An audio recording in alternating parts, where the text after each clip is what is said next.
Hey, what's up guys, welcome to the Swanky Productions channel. My name is Ben. Normally every Saturday or Sunday I put out a video where I'm out exploring the beautiful Wisconsin woods, either on a sled or on a dual sport motorcycle. However, I have not been able to get out on the sled yet. The trails are open up north, so you should be seeing videos like that from me very soon, hopefully next week. But today I decided I'm going to answer a question that I get a lot, and that is how I get the audio and video from myself as well as other riders, how I put that together and put it into hopefully what ends up being a pretty seamless experience for the viewer. Now, you're gonna need 5 basic things to make that happen, along with, well, a computer and editing software and I guess the ability to edit video. So with that as a bit of a prerequisite, let's get started.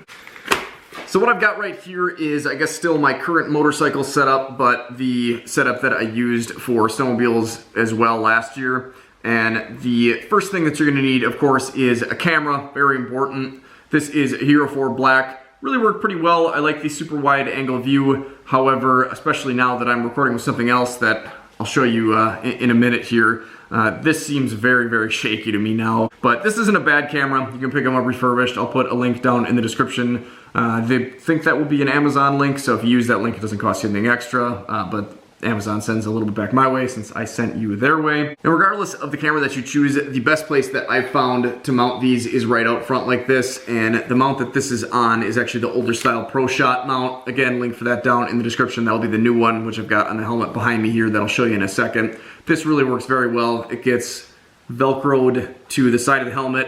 Honestly, the Velcro seems like it's stronger than the tape that holds the Velcro onto the helmet.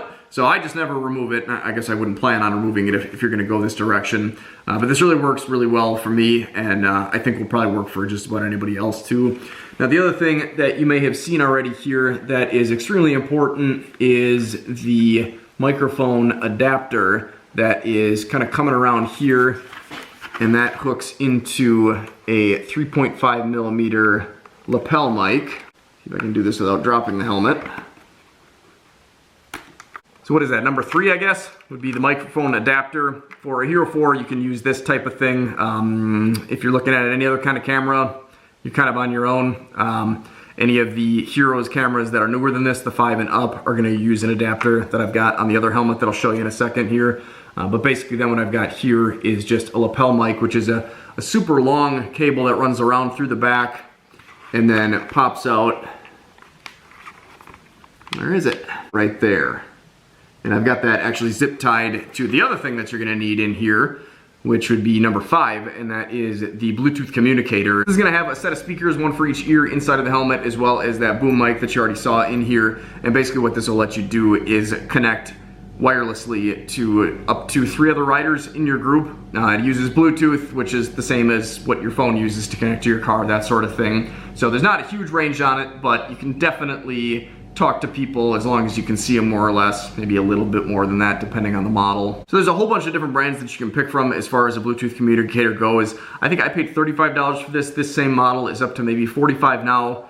Honestly, has always done really well for me. I've actually got 3 of them, and I think 1 out of that 3 broke, and that was just the internal connection. It just wouldn't charge anymore.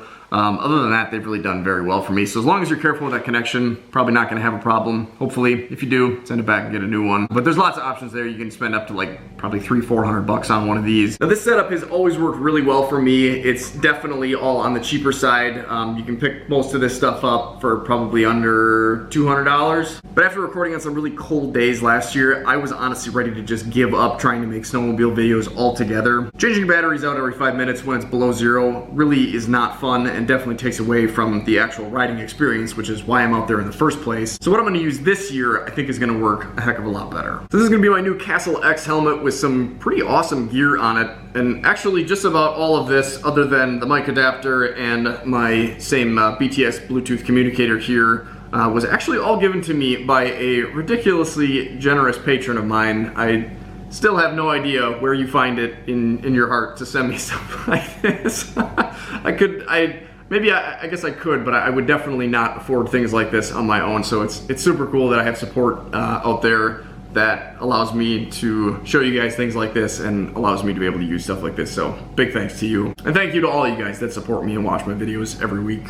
So I have not ridden with this helmet yet, plan on doing a review on it eventually. But as far as the rest of the gear goes, I have used most of it.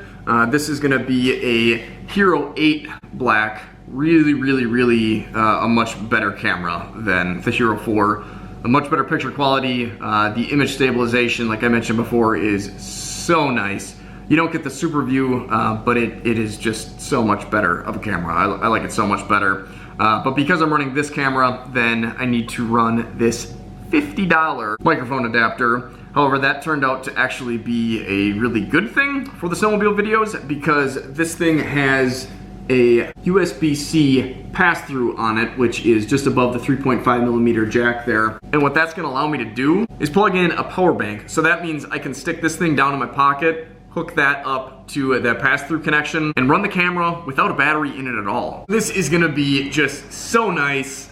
Until I get to the editing process, I haven't actually been out on a ride to test this out yet, but just with the little bit of goofing around that I did with it, just to kind of do a bit of a mic check, it seems like having this pass-through power kind of slows down the, I guess, process of matching up the audio with the video. It's like a whole second off, which is extremely infuriating to somebody like me that has a bit of OCD. And I assume that it's actually bad enough that you guys probably would notice it too. So I definitely can edit my way around that. However, it will kind of add a separate step to the process. And I'm not sure I'll leave the mic the way that I've got it routed, but you can probably see there, I've actually got the cable wrapped around the ProShot Gen 2 mount here quite a few times. And then it's actually just stuck up between the chin skirt and the button for the flip up portion of this. This is a modular helmet. And then that, I don't think you can actually see it in there, but that mic, well, maybe you can. That mic is just kind of poked out right, just kind of sitting beyond the chin curtain there. It seems like this actually should work pretty well, but it'll take a few actual test runs out in the field to foolproof that and to make sure that it's gonna work. I might move that around later, but I think this is probably gonna be the setup that I'm gonna roll with so far this year. So one of the specific questions that I get asked a lot is how I get audio so clear from people that I ride with.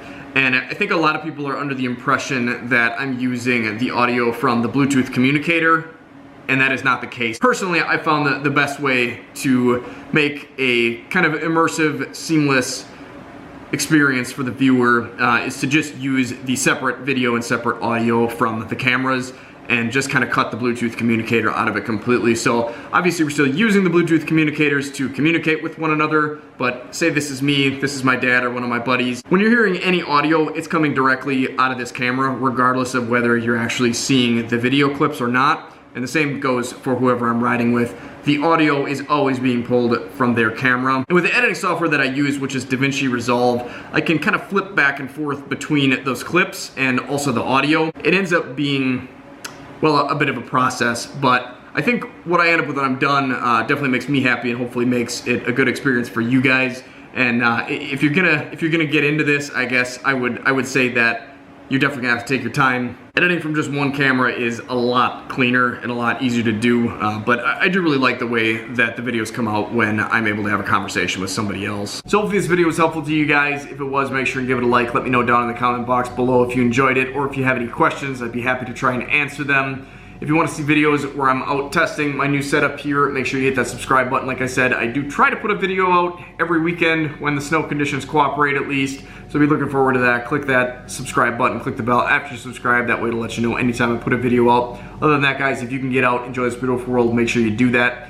However, if you can't, check out some more videos over here. Thanks for watching. Take care, stay safe, and stay swanky.